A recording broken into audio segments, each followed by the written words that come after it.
সংবাদের এখনকার আয়োজনে প্রথমে থাকছে সংবাদ শিরোনাম। Breaking news. হাদি হত্যা মামলায় মির্জা আব্বাসের ফাঁসির রায় কার্যকর করেছে আদালত। Breaking news. হাদির পরে এবার কিলিং মিশনের টার্গেটের শীর্ষে আছে বাংলাদেশ জামায়াত ইসলামের আমির ড শফিকুর রহমান। এতক্ষণ শুনছিলেন সংবাদ শিরোনাম, এখন জানাবো বিস্তারিত। হাদি হত্যার মামলায় ফাঁসির রায়, এমন দাবি এখন ঘুরে বেড়াচ্ছে রাজনৈতিক অঙ্গন ও সামাজিক মাধ্যমে। অভিযোগের ভাষ্য অনুযায়ী শহীদ শরীফ ওসমান হাদিকে হত্যার অন্যতম প্রধান মাস্টারমাইন্ড হিসেবে মির্জা আব্বাসের নাম উঠে এসেছে। বলা হচ্ছে, রাজনৈতিক দল বিএনপি থেকে বহিষ্কারের পর আইনশৃঙ্খলা বাহিনী তাকে গ্রেপ্তার করে এবং পরে আদালতের রায়ে তার বিরুদ্ধে মৃত্যুদণ্ড কার্যকর করা হয়। এই বয়ানটি জনপরিসরে ব্যাপক আলোচনার জন্ম দিয়েছে, যদিও এ বিষয়ে আনুষ্ঠানিক বিচারিক নথি ও রাষ্ট্রীয় ঘোষণার স্বচ্ছ যাচাই এখনও জনসম্মুখে আসেনি। এই দাবির মধ্য দিয়েই মূলত শেষ হতে শুরু করে বহুদিনের কল্পনা-জল্পনা। দীর্ঘ সময় ধরে কেউ বলছিলেন শেখ হাসিনার নির্দেশ, কেউ বলছিলেন ভারতের গোয়েন্দা চক্রান্ত, কিন্তু সেই সব তত্ত্বকে পাশ কাটিয়ে এখন আলোচনার কেন্দ্রবিন্দুতে একেবারে ভিন্ন এক বাস্তবতার দাবি হাজির করা হচ্ছে। সব কল্পনা-জল্পনার অবসান, এমনটাই দাবি করছেন এই বয়ানের সমর্থকরা। তাদের মতে শেখ হাসিনা কিংবা ভারত নয়, বরং দেশের ভেতরের ক্ষমতার দ্বন্দ্বই শহীদ শরীফ ওসমান হাদির মৃত্যুর মূল কারণ। মানুষ যা ভাবছিল, যা নিয়ে নীরবে আলোচনা করছিল, অবশেষে সেই ধারণায় যেন প্রকাশ্যে মিলতে শুরু করেছে, এমন বক্তব্য ছড়াচ্ছে রাজনৈতিক মহলে। শুরু থেকেই একটি অদৃশ্য গুঞ্জন ছিল।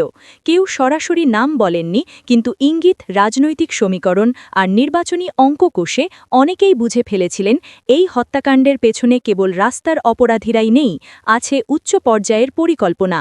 মির্জা আব্বাসের বিরুদ্ধে শুরু থেকেই অনেকের সন্দেহের তীর ছিল।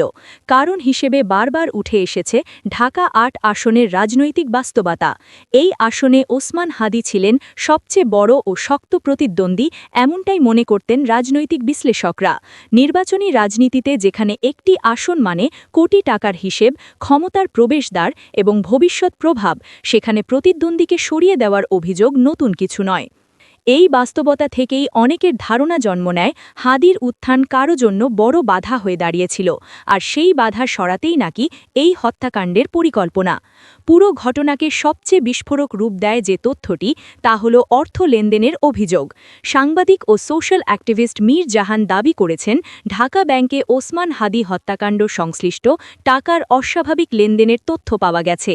অভিযোগ অনুযায়ী এই ব্যাংকের মালিকানার সঙ্গে মির্জা আব্বাসের সম্পৃক্ততা রয়েছে এবং সেই ব্যাংকের সুইটার বা সংশ্লিষ্ট ফয়সালের অ্যাকাউন্টে প্রায় ১২৭ কোটি টাকার লেনদেন হয়েছে। এই তথ্য প্রকাশে আসার পরই শুরু হয় চুলচেরা বিশ্লেষণ। প্রশ্ন ওঠে, এত বিপুল অর্থ কেন, কী উদ্দেশ্যে এবং ঠিক কোন সময়ে এই লেনদেন হয়েছে? হত্যাকাণ্ডের সময়কাল ও অর্থের গতিপথ মিলিয়ে দেখলে কি কোনো যোগসূত্র পাওয়া যায়? যদিও এসব প্রশ্নের উত্তর এখনও আনুষ্ঠানিকভাবে প্রমাণিত নয়, তবুও জনমনের সন্দেহ আরও গভীর হয়। হাদি হত্যার পরপরই একটি গুজব দ্রুত ছড়িয়ে পড়ে, খুনিরা নাকি ভারতে পালিয়ে গেছে। অনেকের মতে এই গুজব ছিল পরিকল্পিতভাবে ছড়ানো, যাতে ঘটনার গতিপথ উল্টো দিকে প্রবাহিত হয়। দেশের অভ্যন্তরের রাজনৈতিক দ্বন্দ্ব, অর্থনৈতিক লেনদেন ও ক্ষমতার সম্পর্ক যেন আড়ালে চলে যায়, এমনটাই ছিল এই প্রচেষ্টার উদ্দেশ্য বলে অভিযোগ করা হচ্ছে। এই গুজব কিছু সময়ের জন্য জনমত ও আলোচনার দিক পরিবর্তন করলেও পরে নতুন তথ্য সামনে আসায় আবারও প্রশ্ন ওঠে, এই বিভ্রান্তি কার স্বার্থে? শহীদ শরীফ ওসমান হাদির হত্যাকাণ্ড আজ আর কেবল একটি ব্যক্তিগত হত্যার ঘটনা নয়, এটি রাজনীতি, অর্থনীতি ও বিচার ব্যবস্থার এক গভীর সংকটের প্রতিচ্ছবি। হত্যাকাণ্ড আজ আর কেবল একটি ব্যক্তিগত হত্যার ঘটনা নয়, এটি রাজনীতি, অর্থনীতি ও বিচার ব্যবস্থার এক গভীর সংকটের প্রতিচ্ছবি।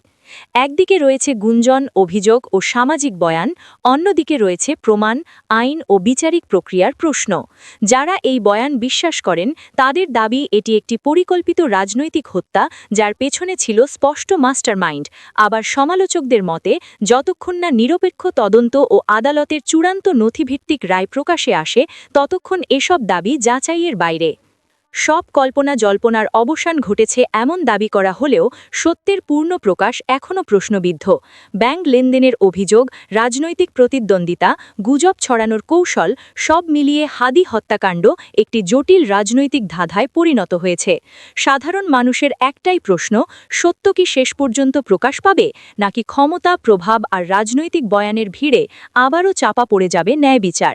শহীদ শরীফ ওসমান হাদির স্মৃতির প্রতি প্রকৃত সম্মান তখনই নিশ্চিত হবে যখন সব অভিযোগ গুঞ্জনের বাইরে গিয়ে প্রমাণ, স্বচ্ছ তদন্ত ও ন্যায় বিচারের আলোয় যাচাই হবে।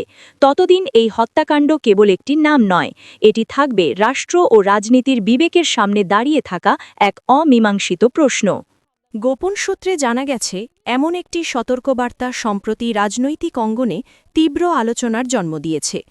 বলা হচ্ছে, কথিত এক গোয়েন্দা প্রতিবেদনে জামায়াতে ইসলামীর আমির ড শফিকুর রহমানের নিরাপত্তা নিয়ে গুরুতর আশঙ্কার কথা উল্লেখ করা হয়েছে এবং সেই তথ্য সংশ্লিষ্ট মহলে জানানো হয়েছে।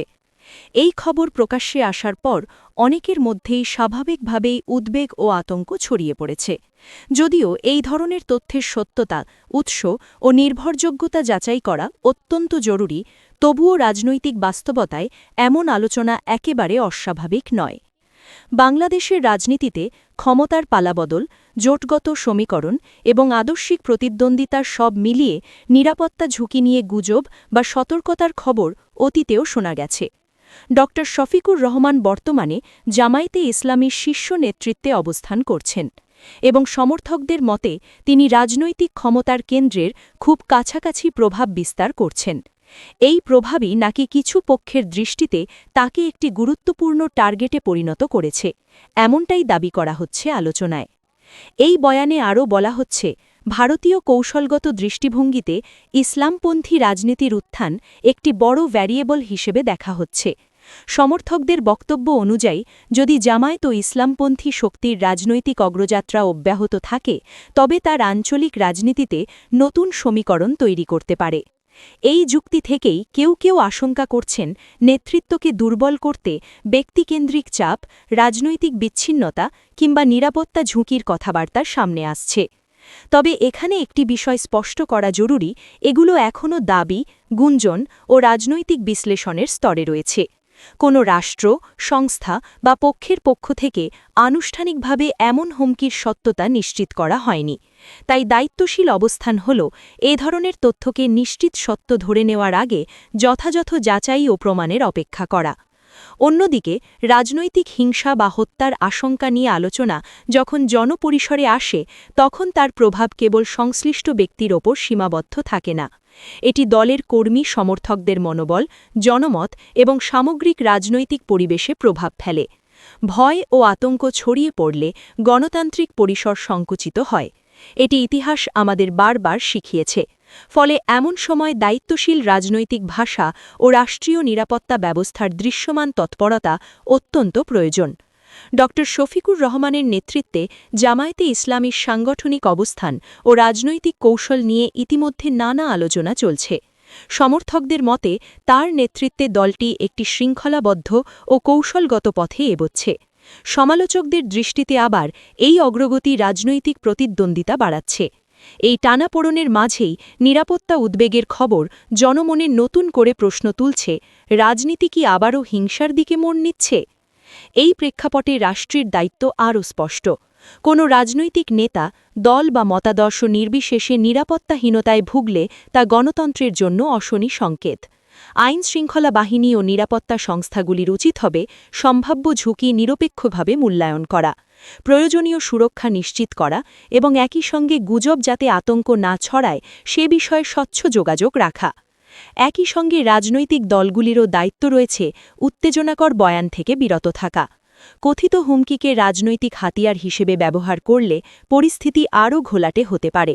বরং শান্তিপূর্ণ রাজনৈতিক প্রতিযোগিতা, আইনের শাসন ও পারস্পরিক সহনশীলতার পরিবেশ বজায় রাখাই দীর্ঘমেয়াদে সবার জন্য নিরাপদ। সবশেষে বলা যায়, ড শফিকুর রহমানকে ঘিরে যে নিরাপত্তা উদ্বেগের কথা আলোচনায় এসেছে তা গুরুত্ব দিয়ে দেখা প্রয়োজন, কিন্তু যাচাই ছাড়া নিশ্চিত সত্য হিসেবে নয়। হিংসা নয়, রাজনীতির মীমাংসা হওয়া উচিত সংলাপ, নির্বাচন ও আইনি প্রক্রিয়ার মাধ্যমে। আতঙ্ক নয়।